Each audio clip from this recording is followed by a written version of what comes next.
Hello everyone and welcome back to my opinion. The IPL auction has come to a close. There have been quite some ridiculous signings and quite a few predictable ones from my perspective. And this will be a video where one of the three videos where I review the signings made by each franchise and what their squad looks like. Starting off with the Chennai Super Kings. Before the auction, I thought they should get that gun overseas batsman to replace Ben Stokes. And I'd said they should go for Darren Mitchell, who I said should cost 14 crores. He cost exactly that. I then said they needed two Indian fast bowlers. And I didn't think Harshal Patel would go for 3 crores. That's why I got an asterisk next to his name. And I'd said they should go for Rasik Salam. I also said they needed that gun overseas fast bowler. I said they should go for Gujarat, and I thought they'd be more of a bidding war for him. I'd said he'd go for 12 crores. And if they didn't get Daryl Mitchell, in my view, they should have gone for Harry Brook. At 4 crores, he went for 4 crores to the Delhi Capitals. And as a backup for Moeen Ali, I'd said the two that would be more of a like for like would be Rachin Ravindra, who I thought would go for more money than he did, which is why I think CSK couldn't afford him if the others went for the prices that I thought they'd go for. So I thought they should go for Charita Sri Lanka at 50 lakh, a left-hander that can bowl right-arm off spin as well, so it'd be a like-for-like backup for Moeen Ali. And I thought they should go for the Indian power hitter, and I thought that would be Ramandeep Singh. Instead, with who they went for, they bought Darryl Mitchell for 14 crores, like I'd said they would do. They bought Shardul Thakur for 4 crores. Now, considering I thought they'd get one of Harshal or Shardul. Harshal wouldn't go for 3, of course, but Shardul went for 4, so it's similar pricings there, and quite a good signing of 4 crores. Avinash Rao Aravelli, a young under-19 keeper batsman, an attacking player. Rachin Ravindra, an absolute steal at 1.8 crores. I thought teams would go a bit more from him. I thought the Rajasthan Royals should get into bat at number 3 with Samson at 4. And since if you've got the option of getting him at 1.8 crores when you need a backup for Moeen Ali and you've got 31.4 crores going to the auction, it was a fantastic buy from a CSK perspective. Samir Rizvi, a domestic attacking player, a batting all-rounder that can bowl some leg spin, 8.4 crores. And it's a case where I thought they should have gone for Jared Katir a bit more, especially since I got him at a steal for 5 crores. Maybe it shows they are backing Matisha Patirana, which is the reason why they've got Mustafizur Rahman as a backup. And if MS Dhoni backs a domestic player like Samir Rizvi who can walk out earlier and later to attack the bowling, it would be a good signing, so I wish him more. So overall, I think CSK have had the best auction. And looking at how this 11 would look like, I've gone with Ruturaj Gaikwad and Ajinkya Rahane to open the batting with Daryl Mitchell at 3 and Shivam Dube at 4. Moeen Ali at 5 for now because I've still gone for his left-handed batting at number 5 and the off-spin that he bowls as well. Jadeja 6, Dhoni 7, Deepak Chahar 8, Mitchell Santner 9 and Shardul Thakur 10. A team where everyone can bat up to 10 and you've got most of the players who can bowl. Daryl Mitchell and Shivam Dube will not get a bowl inside because you've got a lot of frontline options. And Matisha Patirana at number 11 to bowl to death. So overall, I think CSK, the side looks quite good. And the reserve, you've got Mahesh Theekshana, so if you want to overload the opposition with spin, you could play him as well. Mustafizur Rahman to be a backup, especially bowling those slow balls and services such as Chennai and Lucknow would be good. And Rachin Ravindra, depending on how you structure things, you can be a backup for Moeen Ali. There's been rumors that suggest you could, or suggestions to say you could open with Gaikwad and Rachin Ravindra, play maybe Ajinkya Rahane or someone, Samir Rizvi at number 3, Daryl Mitchell 4, Shivam Dube 5 and structure it like that. You could do that as well. But I've gone with Ajinkya Rahane to play his strength, which is opening the batting. And I'll still back Moeen Ali to start as of now because I feel that number 5 or so option with Shivam Dube being optimized better if he bats at number 4. I feel Moeen Ali at number 5 can be given a rope until a change needs to be made. So overall, it's a good auction for CSK. They don't need to use the impact sub from a batting point of view. So what I would do is I'd bring in Mukesh Chaudhary to open the bowling with Deepak Chahar.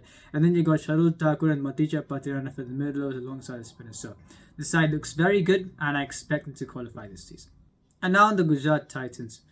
They had 38.15 crores to spend. And I'd said they should go for a gun overseas batsman and a gun overseas fast bowler.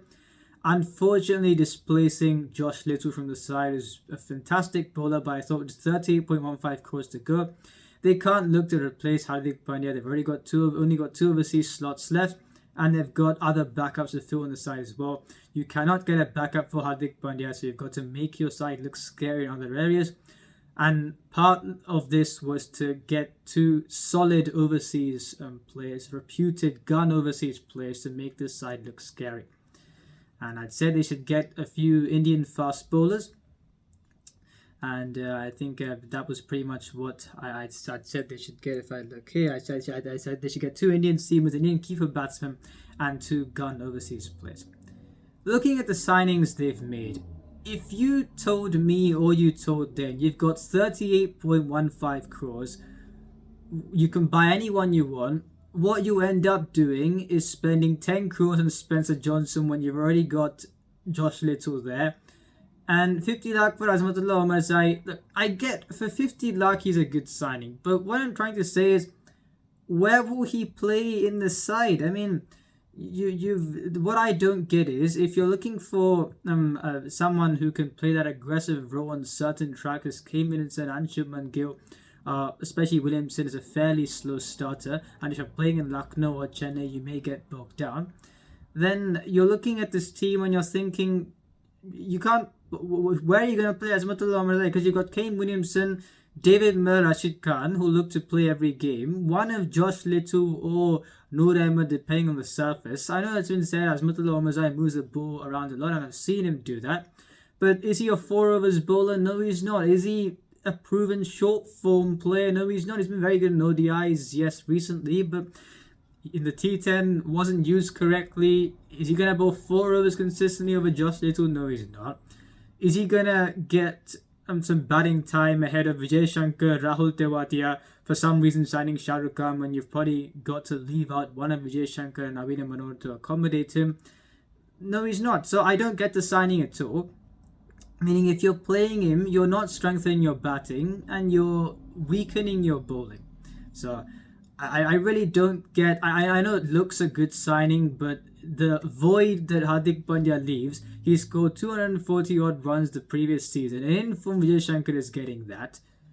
With his bowling, 11 innings, 25 overs, 3 wickets, 9.12 equality rate, and bowled the second over of the game where he didn't need to. So you don't have any bowling shoes to fill. Batting shoes will be easily filled by informed players. So there's no void to fill. So why would you get Azmatullah Omarzai? He really isn't going to do anything for you. And secondly, you've got a Mitchell Starc who 24.75 crores is an outrageous price. It's ridiculous. But I've even said this before, if there was one team who had 38.15 crores who weren't going to spend anywhere near that amount, what did I say in my previous video? They may end up with 20 crores in the bank if they're just looking to go for backups. What do? Mitchell Starc goes to 24 crores. They think, right, he'll be too expensive. And then you get Spencer Johnson for 10 crores. You get Shah Rukh Khan for 7.4 when you have to leave one of Vijay Shankar and Naveen Manohar out who've been in better form than him. I didn't get that at all. So, really, for 38.15 crores, this has been quite a subpar auction in my view. They should have got Mitchell Starc to make this side look scary. Now, if you're going to play Azmatullah Omarzai to bowl the new board, Mohammad Shami, one of Josh Little and Spencer Johnson aren't going to play. Noor Ahmed will play if there's some turn on offer, if you go to Chennai or Lucknow, for example. But yeah, I don't know what they've done. Umesh Yadav had said he'd go to Gujarat Titans. He has done so. Shan Mishra, a good young fast bowler. Robin Mins, an attacking keeper batsman, as a backup for Rizman. So they've done those things right. But speaking Azmatullah Omarzai and Spencer Johnson, I don't get him. Manav Suttar isn't going to play ahead of Sai Kishore and I think who is it? Jayant Yadav. Kartik Tyagi, yes, they signed him as an Indian bowling backup. So they've done those things right. And what I would have done is, now if you go to a place like a Lucknow or Chennai, for example, and you go the same lineup, Shubman Gill, Ridhaman Sahar, Kane Williamson, unless you play Vijay Shankar or someone at 3, you've got no other option there. So what I would have done is sign a batsman, like I said, and sign a Mitchell Starc. Because even if Mitchell Starc went for 30 crores, we may share them for 5.8, yes, and you've got other players. And maybe they wouldn't have been able to sign a couple of players. But signing Azmatullah Omarzai and Spencer Johnson when you've already got Josh Little there makes absolutely no sense. And they could even signed an attacking batsman for 2 crores, so that if you go to the other slow venue, since Williamson isn't captain, you could have played that player instead of him. And then it would have been better going for you, easier going for you on those slow tracks. So in my view, they've not had a great auction for the most part, and they will struggle this season. And finally, for this video on the Mumbai Indians, I'd said they should sign an overseas finger spinning all-rounder, as finger spinners have got good records at the Wankhede and far better records than wrist spinners. I'd say they should sign 2 Indian fast bowlers as backups for Jasprit Bumrah and Akash Madwal, as well as 2 overseas fast bowlers, since that would be their template. That's been their template for a number of years, as well as a wrist spinning backup, an Indian wrist spinner for Piyush Chawla. On players I thought they could sign, Shakib Al Hasan wasn't enrolled in the auction this time around, and he isn't playing in the series against New Zealand for his national side. But if he was in the auction, MI would have been the only team that would have gone for him, and he would have been a fantastic signing. I think they could sign someone like a Kartik Tyagi. He went for 60 lakh to the Gujarat Titans instead. Instead of Murugan Ashwin, they signed Shreyas Gopal, but I thought one of those 2 would be the 2 they could sign. An experienced wrist spinner, they signed Shreyas Gopal.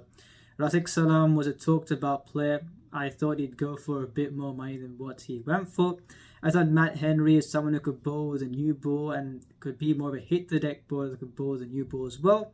And I thought Tristan Stubbs as a backup for Tim David. And I thought if they Jared Coetzee being the headline signing for 12 crores, they would have an absolute steal in the end.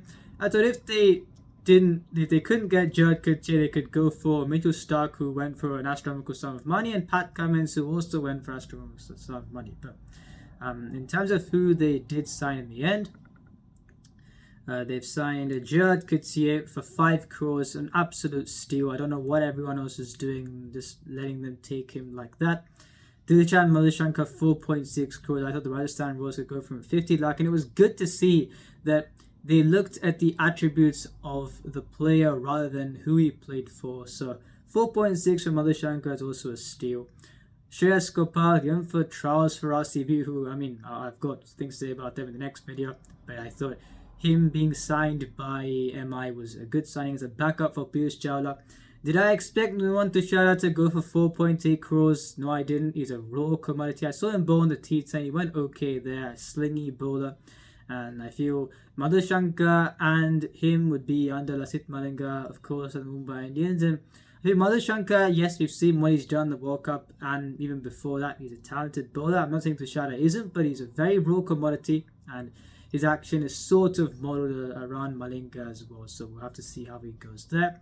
Shivalik Sharma for 20 lakh, and they've signed a few players who I'm sure will end up being great signings with their scouting, the best scouting network in any franchise league in my view. And if you weren't going to sign Shakib Al Hasan since he wasn't there, a very good signing in Mohammad Nabi, being that finger spinner. His batting, I thought if Shakib Al Hasan was there, I would have signed him because he would have been a scarier proposition with a bat at 21 of 13, would have been achieved more consistently, and he would have got to that total more often than not as well. But Mohammad Nabi is also a very good signing, and he would play in my side. And Romario Shepherd, I've not got him to start since I've got the 2 frontline seamers to start, but they've signed him from before as a trade, with Jason Burdoff being a backup for Dilshan Madhushankar. And how I've got their side going is their 5 gun Indian batsmen, which is a luxury. Tim David at 6, Mohammad Nabi at number 7, Impact sub Nihal Wadera number 7, Mohammad Nabi under 8, like was number 8, like I'd said for Shakib Al Hasan. Jasprit Bumrah, Piyush Chawla, and I feel bad for Akash Madwal because if they choose to play 2 overseas seamers, then he wouldn't start in the side. But if they've got Madhushankar and Bumrah to open the bowling, and Jared Coetzee to bowl in the middle and the end alongside Bumrah, with Hardik Pandya to hopefully bowl in the middle rather than at the start, and you've got Mohammad Nabi, Piyush Chawla, experienced spinners, and you've got the impact subs like Nihal Wadera and even Romario Shepherd, who may not even need to be used as much in the side, even though he'll do well in Mumbai. I think this side looks a very good side. Mumbai and Chennai, I haven't got too much to say for them. I'd had more to say about the Gujarat Titans, and I'll have more to say about others. But these two sides, CSK and MI, have had the best auctions by far, and I think both of those two will qualify for the playoffs. So that is on that. That is the end of my review for the three teams that I had first previewed in my preview video. Is the first one out of three, and the next couple of videos will be out soon. If you enjoyed the video, please like, subscribe, share with your friends. Remember, this is my opinion. What's yours?